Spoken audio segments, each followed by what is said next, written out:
ఒక వారంగా ఒక పాట చుట్టూ జరుగుతున్న చర్చలను చూస్తే అవి ఒక గేయ రచయితను సమర్థించడం లేదా వ్యతిరేకించడం వరకే పరిమితమైనట్టుగా కనిపిస్తున్నాయి. కానీ అసలు చర్చ అక్కడ లేదు. శృంగారం, అసభ్యత మధ్య ఉన్న తేడా గురించి, కళ మనిషిని ఎలా చూపించాలి అనే విషయం గురించి చర్చ జరగాలి. ప్రేమను, సంబంధాలను, స్త్రీని, మానవ గౌరవాన్ని కలిపి తీసుకెళ్లాల్సిన సాహిత్యం కొన్నిసార్లు వాటికి విరుద్ధమైన దిశలో వెళ్తున్నట్లు అనిపిస్తోంది.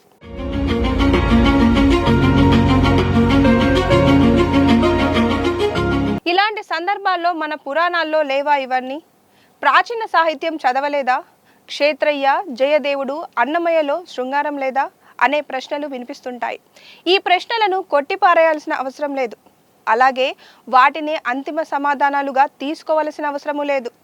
ఎందుకంటే గతాన్ని గుడ్డిగా ఆరాధించడం ఎంత ప్రమాదకరమో దాన్ని పూర్తిగా తిరస్కరించడం కూడా అంతే ప్రమాదకరం. పురాణాలు, ఇతిహాసాలు, పాత సాహిత్యం తమ కాలపు మనుషులు ఎలా ఆలోచించారో, ఎలా జీవించాలో చెప్పే సాంస్కృతిక పత్రాలు. వాటిని చదివేటప్పుడు ఆ కాలాన్ని అర్థం చేసుకోవాలి. అదే సమయంలో మన కాలపు విలువలతో వాటిని ప్రశ్నించాలి కూడా. అదే ఆరోగ్యకరమైన అధ్యయనం. మన పురాణాల్లో ప్రేమ ఉంది, శృంగారం ఉంది, కామం ఉంది, అధికారం ఉంది, పితృసామ్యం ఉంది, తిరుగుబాటు కూడా ఉంది. కానీ అక్కడ శరీరం మాత్రమే ఉండదు. భావోద్వేగం ఉంటుంది, నిరీక్షణ ఉంటుంది, విరహం ఉంటుంది, ఒక మనిషిని సంపూర్ణ వ్యక్తిగా చూడడం ఉంటుంది. అందుకే శృంగారం ఒక కళగా నిలిచింది.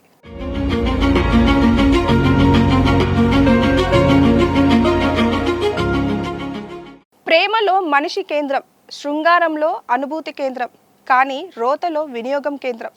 ప్రేమ అర్థం చేసుకోవాలనుకుంటుంది, శృంగారం అనుభూతిని పంచుకోవాలనుకుంటుంది, రోత మాత్రం ఉపయోగించుకోవాలనుకుంటుంది. అందుకే శృంగారం గురించి మాట్లాడడం సమస్య కాదు, శరీరం గురించి మాట్లాడడం కూడా సమస్య కాదు, కోరిక గురించి మాట్లాడడం కూడా సమస్య కాదు. కానీ ఒక మనిషిని, అతని వ్యక్తిత్వం, భావాలు, స్వేచ్ఛ, గౌరవం అన్నిటిని గురించి వేరు చేసి కేవలం శరీరంగా లేదా వినియోగ వస్తువుగా చూపించడం మాత్రమే సమస్య. ఈరోజు వివాదాలకు కారణమవుతున్న పాటల విషయంలో విమర్శకులు చెప్తున్నది ఇదే. వారి అభ్యంతరం కేవలం బూతు పదాల పట్ల మాత్రమే కాదు, మనిషిని సరుకుగా మార్చే భాష పట్ల కూడా. ఒక సంబంధాన్ని అనుబంధంగా కాకుండా లావాదేవీగా చూపించే ధోరణి పట్ల, ఒక స్త్రీని సంపూర్ణ వ్యక్తిగా కాకుండా సేవగా, వస్తువుగా, వినోద సాధనంగా చూపించే దృష్టి పట్ల. అసభ్య పదజాలం అభ్యంతరకరమే, కానీ వాటిని మించిన సమస్య వాటి వెనుక దాగి ఉన్న భావజాలం. పదాల్లో బూతు ఉండొచ్చు, కానీ భావంలో ఒక మనిషిని సంతలో సరుకులా నిలబెట్టే దృక్పథం ఉంటే అది మరింత ప్రమాదకరం. దీనిని వ్యతిరేకించేవారు కళకు వ్యతిరేకులు కారు, ప్రేమకు వ్యతిరేకులు కారు. వారు ప్రశ్నిస్తున్నది మానవ గౌరవాన్ని తగ్గించే భాషను, దృక్పథాన్ని.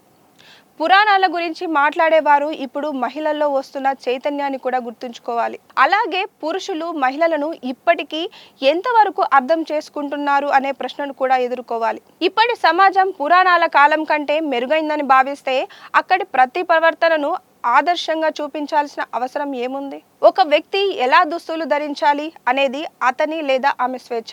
కానీ పాటలు, సినిమాలు, వినోదం నిరంతరం మనుషులను కేవలం శరీరాలుగా మాత్రమే చూపించడం మొదలు పెడితే వ్యక్తిత్వం కంటే రూపం ముఖ్యమవుతుంది, గౌరవం కంటే ఆకర్షణ ముఖ్యమవుతుంది. సమస్య శరీరం కనిపించడంలో లేదు, శరీరాన్ని తప్ప మనిషిని చూపించలేకపోవడంలో ఉంది.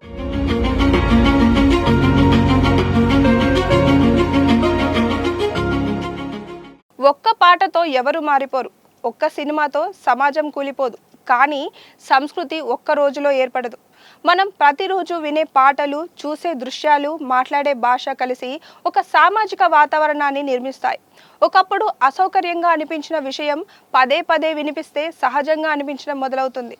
ఒకప్పుడు ప్రేమ, బాధ్యత, గౌరవం గుర్తొచ్చే చోట క్రమంగా డబ్బు, వినియోగం, తక్షణ సంతృప్తి మాత్రమే కనిపించడం మొదలవుతుంది. దీనివల్ల వచ్చే ప్రమాదం కేవలం వ్యభిచారం పెరగడమే కాదు, అసలు ప్రమాదం మనిషిని చూసే దృష్టి మారిపోవడంలో ఉంది. ఒక వ్యక్తి విలువ అతని మానవత్వంలో కాకుండా అతని ఉపయోగంలో కనిపించడం మొదలవుతుంది. దీనివల్ల ప్రమాదం కేవలం వ్యభిచారం పెరగడమే కాదు, అసలు ప్రమాదం మనిషిని చూసే దృష్టి మారిపోవడంలో ఉంది. ఒక వ్యక్తి విలువ అతని మానవత్వంలో కాకుండా అతని ఉపయోగంలో కనిపించడం మొదలవుతుంది. స్త్రీని వ్యక్తిగా కాకుండా శరీరంగా చూడడం సహజమవుతుంది. సంబంధాలను అనుబంధాలుగా కాకుండా ఒప్పందాలుగా చూడడం మొదలవుతుంది. ఈ మార్పులు ఒక్క రోజులో కనిపించవు, కానీ తరాల మీద ప్రభావం చూపుతాయి. అసలు వేశ్యావాటికలు, వ్యభిచార గృహాలు ఎలా పుట్టుకొస్తాయో అందరికీ తెలిసిన విషయమే. ఇప్పుడు వ్యభిచారం హక్కు, స్వేచ్ఛ, వృత్తి అనే కోణాల్లో కూడా చర్చకు వస్తోంది. కానీ ఈ చర్చలన్నిటి మధ్య మరుగున పడిపోతున్న ప్రశ్న మహిళల దోపిడీ, మానవ అక్రమ రవాణా, బాలికల వ్యాపారం వంటి వాస్తవాల గురించి. వ్యభిచారాన్ని కేవలం వినోదంగా లేదా సరదా జీవిత శైలిగా చిత్రీకరించే సంస్కృతి పెరిగితే ఆ వ్యవస్థల వెనుక ఉన్న విషాదాలు కనిపించకుండా పోయే ప్రమాదం ఉంది. నష్టం చివరికి ఏ కులానికో ఏ మతానికో కాదు, ఎక్కువగా స్త్రీలకే, పిల్లలకే జరుగుతుంది. ఎందుకంటే వ్యభిచార గృహాలకు కులం ఉండదు, మతం ఉండదు. అక్కడ మనిషి మాత్రమే సరుకుగా మారుతాడు, ముఖ్యంగా స్త్రీ. అందుకే ఈ చర్చను బూతుపాట వచ్చింది అనే స్థాయిలో చూడకూడదు. అన్ని బూతుపాటలు ఒకేలా ఉండవు.